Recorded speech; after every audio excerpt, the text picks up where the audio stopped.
मनावर दुःखाचा डोंगर नव्या आशेनं पुढे चालत राहील असं सुनेत्रा पवार यांनी म्हटलंय। उपमुख्यमंत्री पदाची शपथ घेतल्यानंतर सुनेत्रा पवार यांनी ट्विट केलंय। त्यांचं नेमकं ट्विट काय आहे आपण पाहूया।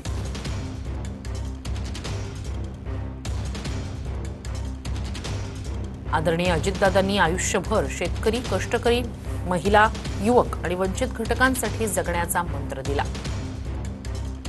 आज त्यांच्या विचारांचा वारसा पुढे नेत शिवशाहू फुले आंबेडकर यांच्या विचारांवर निष्ठा ठेवून उपमुख्यमंत्री पदाची जबाबदारी स्वीकारताना मन भरून आलं।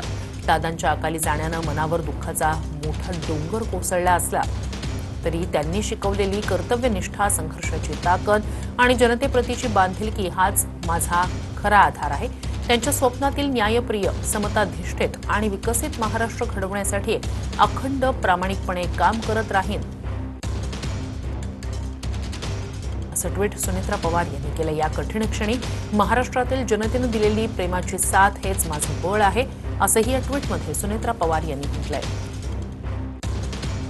आपल्या विश्वासाच्या जोरावर दादांच्या विचारांना उजाळा देत नव्या आशेनं पुढे चालत राहील असं या ट्विटमध्ये सुनेत्रा पवार यांनी म्हटलंय।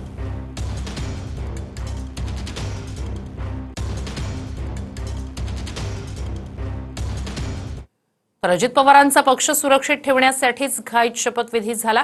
सुनेत्रा पवार यांच्या शपथविधीनंतर राष्ट्रवादीतील सूत्रांनी ही माहिती दिली आहे। अजित पवार यांच्या निधनानंतर पुन्हा पक्षाची सूत्र हाती घेण्याचा प्रयत्न पवार कुटुंबात सुरू झाला होता। ज्यावेळी अजित पवार यांनी बंड केलं त्यावेळेला ते एकटे पडले होते।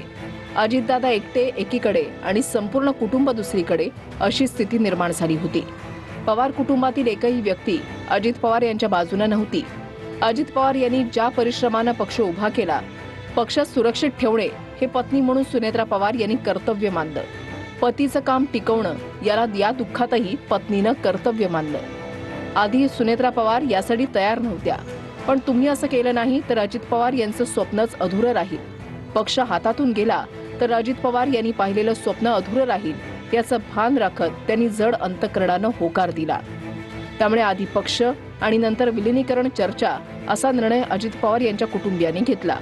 म्हणूनच आधी शपथविधी घेण्याचा निर्णय सुनेत्रा पवार कुटुंबियांनी घेतला। आता पक्ष सोबत घेऊन त्या विलिनीकरणाची चर्चा पुढे नेतील अशी माहिती आहे। मी प्रामुख्याने सुनील तटकरे आणि प्रफुल्ल पटेल यांच्यावर देखील टीका होताना पाहायला मिळते। राष्ट्रवादी काँग्रेस पक्ष, राष्ट्रवादी काँग्रेस पक्षाचा परिवार, राष्ट्रवादी काँग्रेस पक्षाचे आमदार जनभावना लक्षामध्ये घेत आम्ही हा सामुदायिकरित्या निर्णय त्या ठिकाणी घेतलेला आहे। तुम्हाला एवढी कसली घाई आहे मर्जर होणार की नाही विचारण्याची?